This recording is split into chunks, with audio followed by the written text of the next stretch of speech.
वैद्युत स्थितिकी यूनिट में नया टॉपिक है वैद्युत द्विध्रुव, जिसको हम इलेक्ट्रिक डाइपोल कहते हैं। अब ये इलेक्ट्रिक डाइपोल होता क्या है, इसको आपने समझना है। देखिए, वह निकाय या सिस्टम जिसमें दो बराबर व विपरीत आवेश एक दूसरे से बहुत कम दूरी पर स्थित हों, ऐसे निकाय को वैद्युत द्विध्रुव कहते हैं। जैसे दो बराबर आवेश हैं जिनका परिमाण Q है, विपरीत है, एक को हमने माइनस में लिया, एक को हमने प्लस में लिया, ये एक दूसरे से बहुत अल्प दूरी पर स्थित हों, तो यह सिस्टम एक वैद्युत द्विध्रुव बनाता है।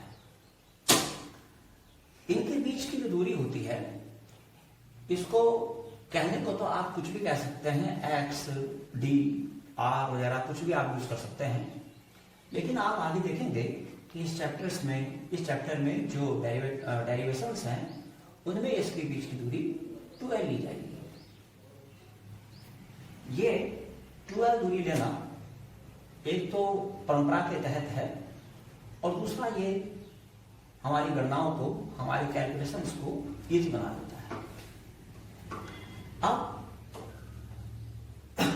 ये जो वैद्युत द्विध्रुव है, इसके उदाहरण क्या हुए? देखिए, जितने भी अणु होते हैं, मॉलिक्यूल्स, वो वैद्युत द्विध्रुव की भांति ही कार्य करते हैं, वो सब वैद्युत द्विध्रुव ही होते हैं। जैसे HCl का अणु, H2O का अणु, या कार्बन डाइऑक्साइड का अणु, NH3 का अणु, ये सब अणु कहीं ना कहीं वैद्युत द्विध्रुव की भांति कार्य करते हैं। कैसे कार्य करते हैं, इसके बारे में आप आगे अभी आप समझेंगे। वैसे एक सामान्य तौर पर अगर मैं आपको समझाऊं, तो जैसे HCl है, HCl का निर्माण कैसे होता है? HCl में हाइड्रोजन इलेक्ट्रॉन त्यागता है, इस पर धन आवेश आता है। क्लोरीन इलेक्ट्रॉन ग्रहण करता है, इस पर ऋण आवेश आता है। एक इलेक्ट्रॉन ये त्यागता है, तो इस पे प्लस एक इलेक्ट्रॉन के बराबर आवेश, मान लिया प्लस Q आता है। वहीं एक इलेक्ट्रॉन ये ग्रहण करता है, इस पर एक इलेक्ट्रॉन के बराबर ऋण आवेश, मान लिया माइनस Q आता है। और इस तरह से ये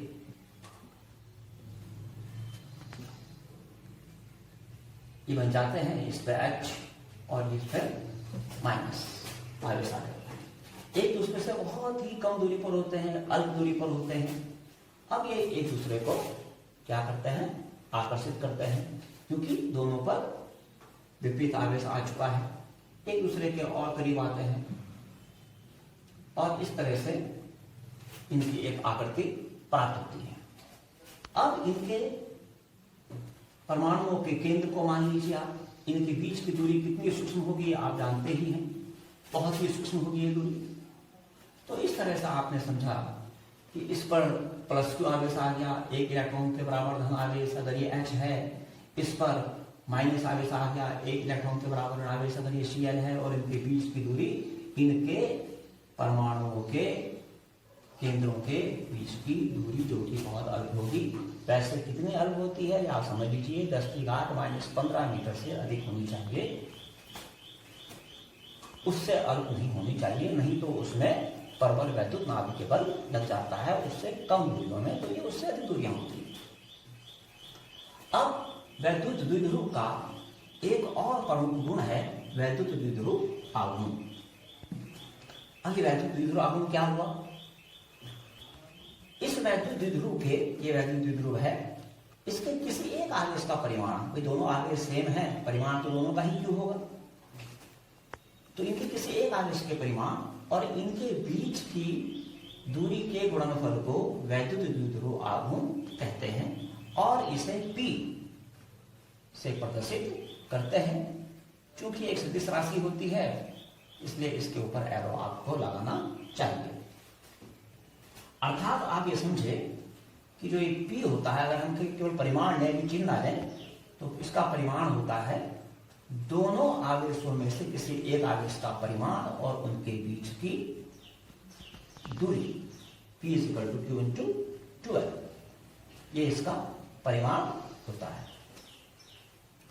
अब इसमें एक प्रश्न उठता है कि भाई वैद्युत द्विध्रुव आघूर्ण का यूज क्या है। जब तक आप इसका महत्व नहीं समझेंगे तब तक आपको इंटरेस्ट ही नहीं आएगा कि भाई है क्या वैद्युत द्विध्रुव आघूर्ण। जैसे कि आपको 11th में आपने संवेग के बारे में समझा है, हमने आपको समझाया था कि संवेग किसी वस्तु के द्रव्यमान और उसके वेग के गुणनफल को कहते हैं। तो संवेग से ज्ञात क्या होता है? संवेग एक इम्पैक्ट बताता है, द्रव्यमान और वेग का सम्मिलित प्रभाव। अगर मान लिया किसी वस्तु का द्रव्यमान, मान लिया दो वस्तुएं हैं, दोनों वस्तुओं का द्रव्यमान समान है, लेकिन एक वस्तु बहुत अधिक वेग से जा रही है और एक वस्तु बहुत कम वेग से जा रही है, तो आप समझते हैं कि जब अधिक वेग वाली वस्तु किसी चीज से टकराएगी, मान लिया आपसे ही टकराएगी, तो आप पर बहुत ज्यादा प्रभाव पड़ेगा। और वहीं कम वेग वाली वस्तु जिसका द्रव्यमान उतना ही है वो आपसे टकराएगी तो आप पर उतना प्रभाव नहीं पड़ेगा। तो आप पर इम्पैक्ट किसका ज्यादा पड़ा? आप पर इम्पैक्ट उसका ज्यादा पड़ा जिसका वेग ज्यादा था। तो उसी इम्पैक्ट को समझाने के लिए संवेग की परिभाषा गढ़ी गई है। जिसका संवेग ज्यादा होगा, जिसका द्रव्यमान और वेग का गुणनफल ज्यादा होगा, उसका प्रभाव ज्यादा पड़ेगा। सेम इसी प्रकार से इसका भी अपना एक महत्व है वैद्युत द्विध्रुव आघूर्ण का। एक्चुअली में वैद्युत द्विध्रुव जो होते हैं, जब इनको किसी विद्युत क्षेत्र में रखा जाता है तो ये विद्युत द्विध्रुव उस विद्युत क्षेत्र की दिशा में अलाइन होते हैं, संरेखित होते हैं, उसकी दिशा में आते हैं। तो इनकी संरेखित होने की प्रॉपर्टी को वैद्युत द्विध्रुव आघूर्ण कहते हैं। तो जिसका वैद्युत द्विध्रुव आघूर्ण ज्यादा होगा, निश्चित तौर पर वो वैद्युत क्षेत्र की दिशा में अधिक आसानी से संरेखित हो जाएगा। वही दूसरा शायद उतनी आसानी से संरेखित ना हो। और जिसका वैद्युत द्विध्रुव आघूर्ण कम होगा, अगर उस पर थोड़ा सा वर्क किया जाए, थोड़ा सा बल लगाया जाए, तो वैद्युत क्षेत्र की दिशा से आसानी से विचलित भी हो सकता है। तो आपके समझ में आया कि वैद्युत द्विध्रुव आघूर्ण का महत्व तो यह है कि हमें बताता है कि किस वैद्युत द्विध्रुव की विद्युत क्षेत्र की दिशा में संरेखित होने की, अलाइन होने की प्रवृत्ति ज्यादा है। तो इसको ज्ञात कैसे करते हैं? तो वैद्युत द्विध्रुव आघूर्ण को ज्ञात करते हैं P = Q × 12 से। यह एक सदिश राशि है, इसकी दिशा होती है और इसकी दिशा कहां होती है? इसकी दिशा हमेशा ऋण आवेश से धन आवेश की ओर होती है, ऋण से धन की ओर। यहां ये भी समझना पड़ेगा आपको कि इसकी दिशा जो ऋण से धन की ओर है, ये हम फिजिक्स में देते हैं। केमिस्ट्री में जब आप इसको पढ़ेंगे तो परंपरागत रूप से वहां वैद्युत द्विध्रुव आघूर्ण की दिशा धन से ऋण की ओर ली जाती है।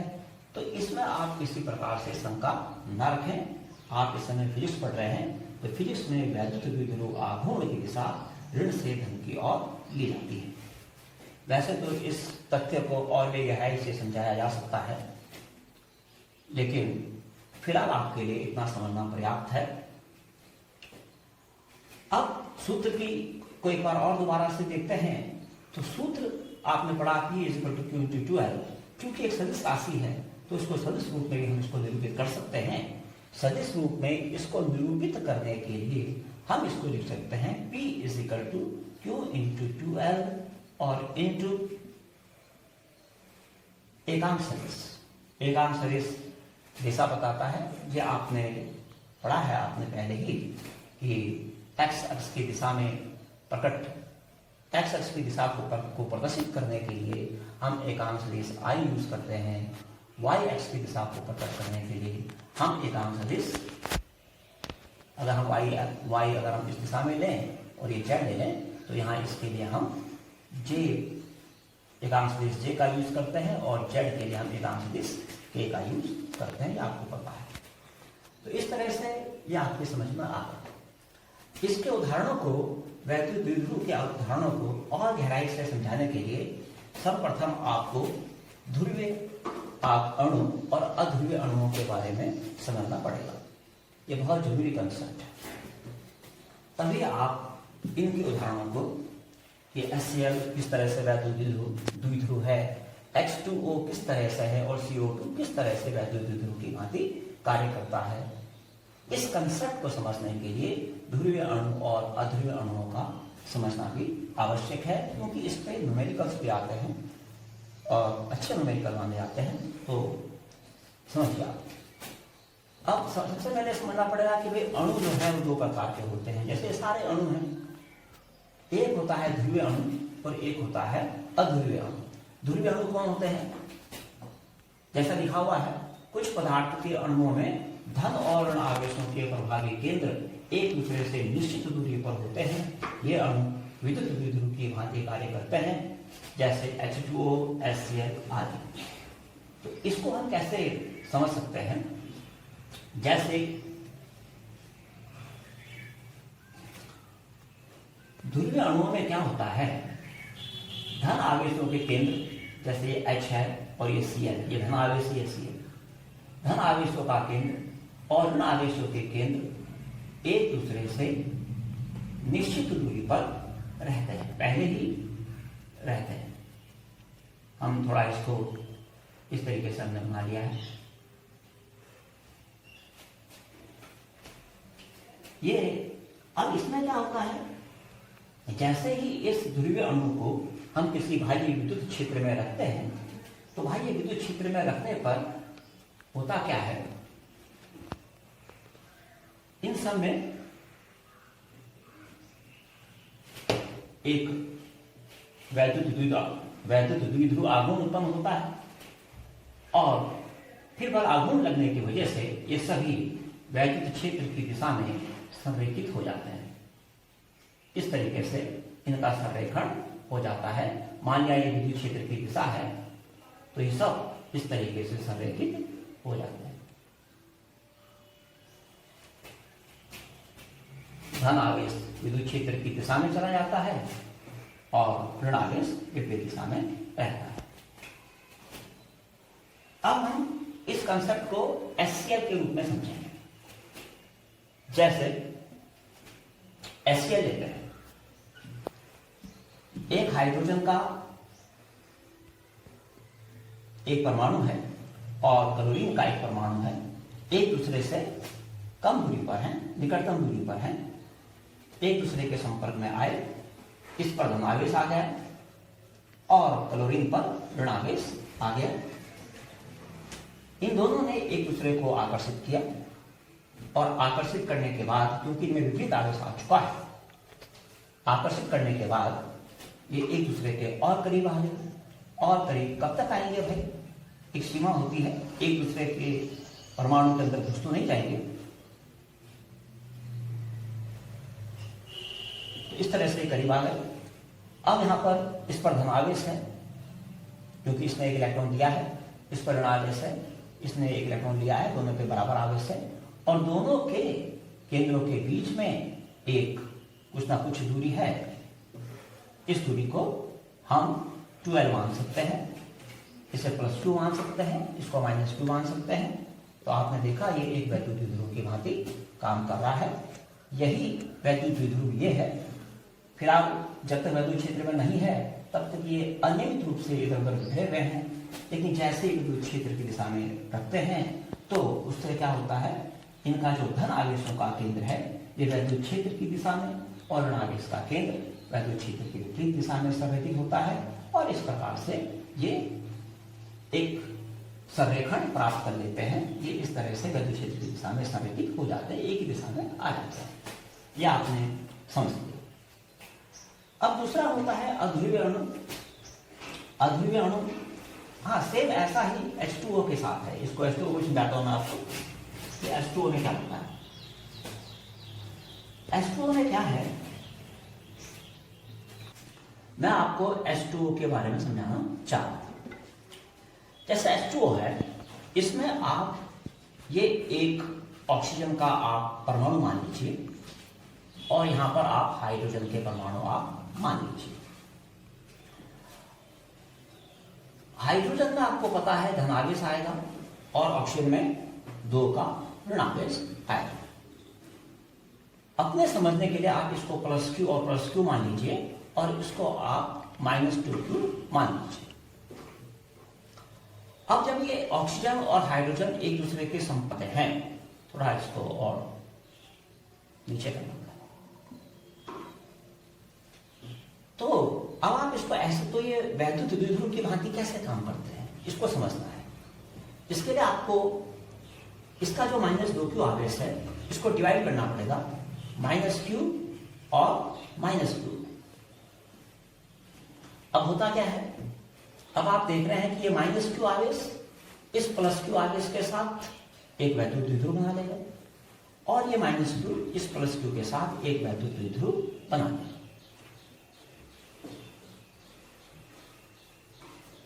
अब इसका परिणाम ही कैसे निकाला जाएगा कि भाई इस H2O का कुल वैद्युत द्विध्रुव आघूर्ण कैसे है, कितना है, ये न्यूमेरिकल में आता है, ये आपको निकालना होगा।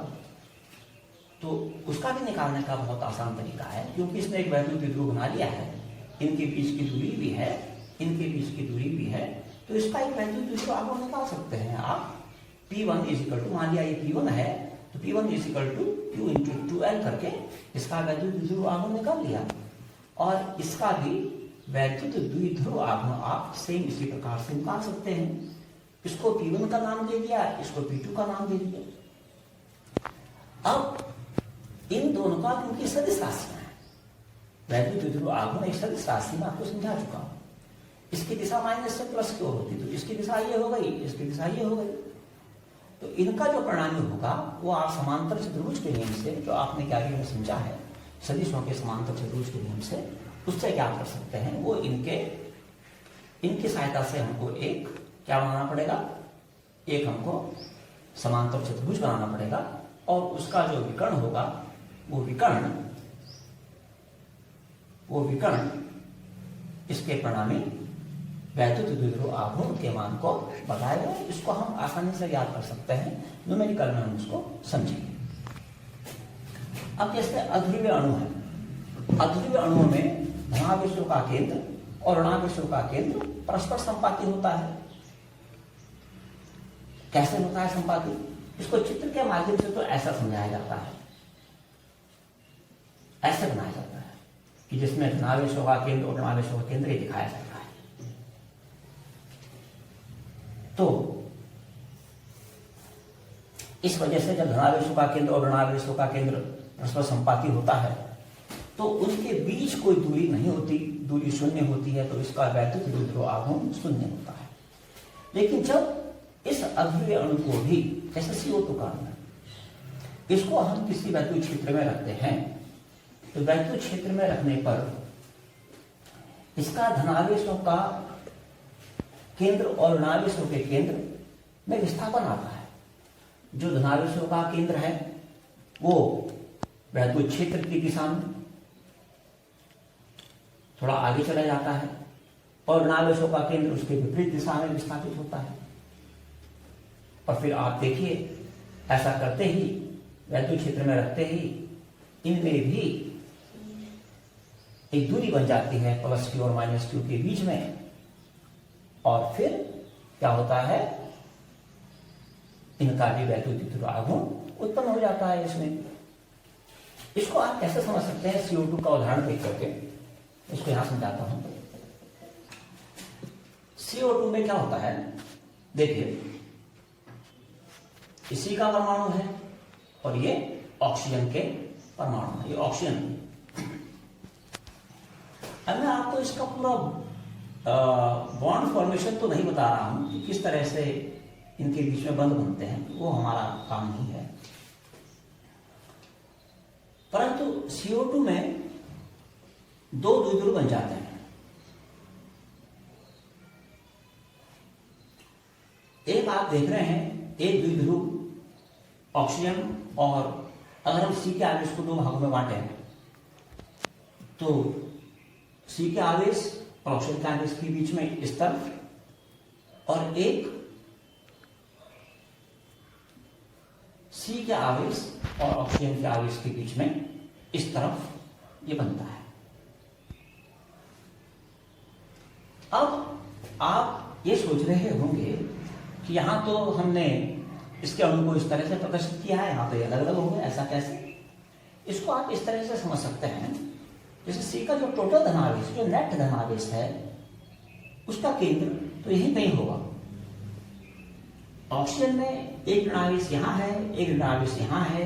अगर आप इनका केंद्र लेंगे तो वो इनको मिलाने वाली रेखा के लंबवर्धक पर कहीं होगा, यानी कि वो भी यहीं पर होगा, यानी कि दोनों आवेश एक ही स्थान पर है। ये देखिए, तो धनावेश का केंद्र और ऋणावेश का केंद्र परस्पर संपाती होता है। अब जब हम इसको विद्युत क्षेत्र में रखते हैं तो ये विद्युत क्षेत्र की दिशा में संरेखित किस प्रकार से होते हैं, इसे भी समझिए आप। देखिए यहाँ इस वाले कॉम्बिनेशन में जो वैद्युत द्विध्रुव आघूर्ण P की दिशा है वो माइनस से प्लस की ओर होगी और यहाँ माइनस से प्लस की ओर होगी। तो इस वजह से अगर आप इसका नेट वैद्युत द्विध्रुव आघूर्ण देखें तो जो इसका वैद्युत द्विध्रुव आघूर्ण आएगा और जो इसका वैद्युत द्विध्रुव आघूर्ण आएगा, ये दोनों आपस में परस्पर बराबर होंगे और एक दूसरे के विपरीत दिशा में होंगे, इसलिए इसका नेट वैद्युत द्विध्रुव आघूर्ण शून्य होगा। बिल्कुल यही बात आपको यहाँ पर बताई गई है। लेकिन जब हम इसको वैद्युत क्षेत्र की दिशा में रखते हैं तो क्या होता है?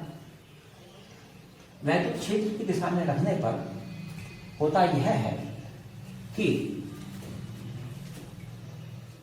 इसका जो धनावेशों का केंद्र है वो वैद्युत क्षेत्र की दिशा में, मान लिया वैद्युत क्षेत्र की दिशा यह है, और जो ऋणावेशों का केंद्र है वो उसकी विपरीत दिशा में संरेखित होता है। तो अगर आप इस कॉम्बिनेशन को देखें, इस कॉम्बिनेशन को अगर आप देखें तो इसमें धनावेशों का केंद्र थोड़ा आगे चला जाएगा।